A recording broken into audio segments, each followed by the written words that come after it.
So then obviously the teenagers or the people your age already, engaging, and people are like, girl, why are you not even, getting there? Because we're already there.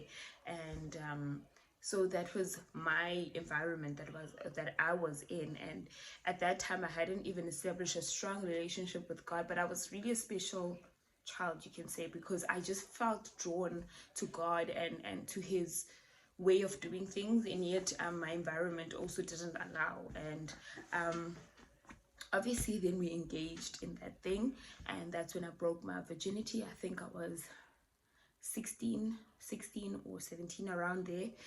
That's when I actually took the decision, because I can say that it was a decision that I took, because he did ask, and I was like, okay, we can do it. I don't see any reason why not. And guys, looking back right now, that is really one thing that I wouldn't have done. Really one thing that I wouldn't have done in my life, because right after that, so that was the normalcy, that okay, you date a guy and then it's part of, so from then my standard was broken, that virginity standard was all gone. And we actually broke up with that guy, because he had actually treated me like actually not okay. So that's what I want to tell the 16-year-olds. If you're 16 or even less and you feel like you are in love, maybe wait it out because I feel like if you are 14 and less and you feel in love, very dangerous territory to be in. But nonetheless, just wait it out until you feel like you can make, good decisions. I think there's also a scripture in the Bible that says that you know you can only get married once you no longer like a child. And I feel like at 14, 16 you're still a child. Even at 18 you're still a child. You don't have exposure to many things. You can't make a good decision because you're still making decisions like based on your feelings and not necessarily on your on wisdom. Because how can you be wise at 16? You're still trying to struggle with maths and all of those things. And so that's where my journey started, with sex. And obviously partner that I had afterwards, it was a norm. Still do whatever you need to do, date, and then we still broke up again. And you can just see how then that trend left me actually now with these multiple partners that I had now also engaged with sex with, and all of those things. And what I really wanted to get to was the damage that it caused. I know we take this topic lightly, especially in the world, but I want to speak to the Christian girl there, or the Christian boy that is out there, that has a standard. That God doesn't put anything out for us to harm us. He's not a person that would, put out rules for us to actually, get harmed by those rules, or because he's jealous of us. He doesn't want us to enjoy what sex is. Because trust me, this is not for kids, and I hope no kids is watching this, but sex is good, guys. Sex is amazing when it's shared between two genuine, and it's shared between two people that are married and are in love. Like, it's good. So there's nothing bad about sex. It's just the timing of sex. So what I really did struggle with was, number one, soul ties.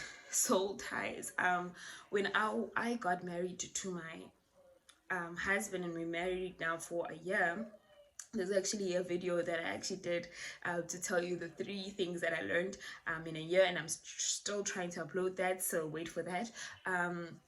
What I did find, and especially because then right after like we got married, our life got a bit complicated for us, especially with my walk with God, because also my husband, I met him while I was not a very strong spiritually. I was out of out of my line in terms of that. I still went to church and went to all of those things, and yet I was not like what I call now a Christian. I was not a Christian. I was a church goer, used to attend for, and so once we got married, and the first months were rough, and then I decided, actually, I know home.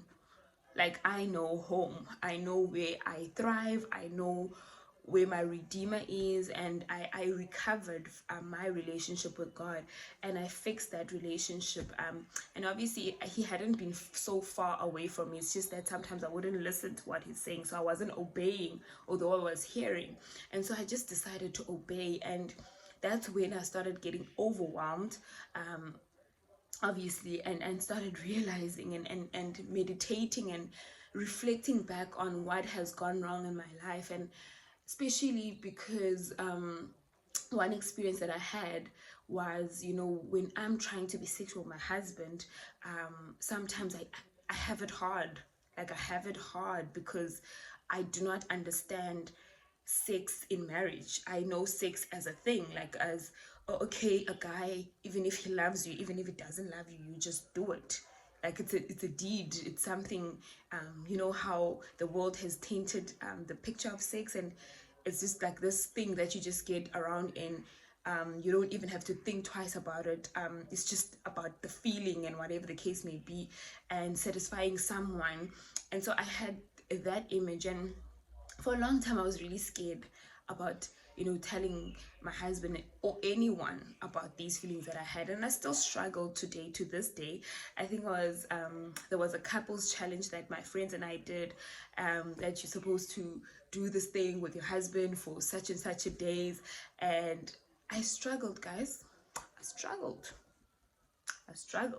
And this struggle was not just because of the frequency of it, but it was because I just can't get my mind to just know that sex is from God. I still have the worldly image of it. And it also then relates to the soul ties, the things that the things that it does to your brain, guys. It's really bad. Like, the things that it does to your brain, the connection that it creates between you and the past partner. Because what I want to tell you is that I did date a guy, and that guy is from my congregation at that time, and we did date in a godly manner. So we dated, we did courtship, we were, nice, lovey-dovey, but we never did the deed, because he was also now an elder of the church and all these things. And we dated and we dated and we dated, and then we broke up.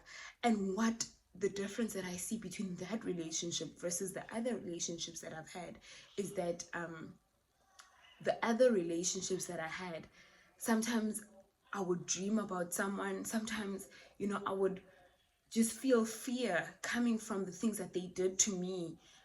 That connection is so strong, pertaining that relationship. And yet the one that I did God's way, like, when I see him, nothing happens, because I'm like, I'm still even nice to him, because I'm like, dude, we dated correctly. And so, because he's even married now and all those things, and I don't have, like, literally. And so I can understand the benefit of why God would want us to not have sex with the partners and just date them. Because if you're just dating, you're not even at the engagement or marriage state, you just dating. And so why would you want to connect yourself to that person and their bloodline and whatever the case may be with them? Why would you want to tie your soul with someone that you're not sure that they might be, your husband or not? They're not even your husband. You're not going to share the rest of your life with them, and you're already tying your soul with them. And so it's a very dangerous topic. It's a very sensitive thing, and sometimes I don't even know how to even break it down to say how it has affected me. But I know that sex before marriage has affected me, and if I had to redo it again, I would do it a different way. And yet I've learned things right now. I've learned from my journey. And so obviously I can't rewind it. But if I was given the magic, like I was given to say, Sike, you can redo this, what would you do differently?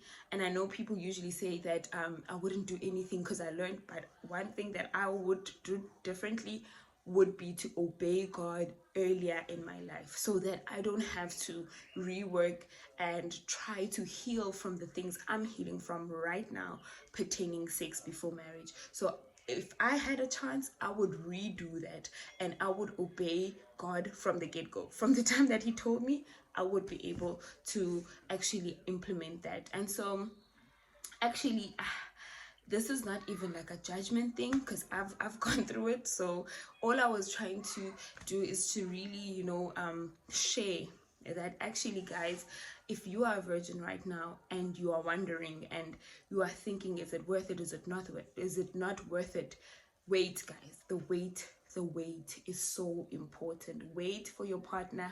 Sex is such a magical thing.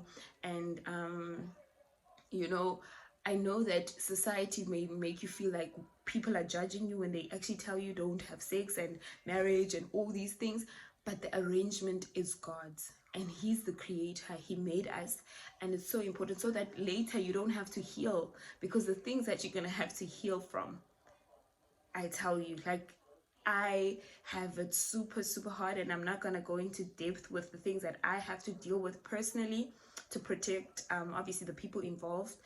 But I really want to say that I encourage no sex before marriage. Please, please, please, please, please. Because even with the same partner, it can be even with the same partner. Obviously, it takes the surprise away. Honeymoon, you already know, good time, we already been doing this, so it takes that away. It also just takes the respect of it, and also because this person, maybe, especially if you believed before the sex, like, it's not like a thing of actually you found out about God after, that's a different story. But if you are a Christian, as I was saying, Christian, walking and knowing that God says this, it will be so hard for you to actually, differentiate between when you were disobeying God and when you are now in God. And so there's a lot of repentance to be done, there's a lot of scars to be healed, and there's a lot of healing to be done. And yeah, so if you love this video, please like, and even if you wanted to share or your fears that you have right now, and if you wanted me to even expand on the topic, maybe to even dive deep into certain parts, please comment down below. But yeah, I just wanted to do this video and tell you about my experience with sex before marriage as a Christian. And I hope you enjoyed this video. See you next time. I love you. Mwah.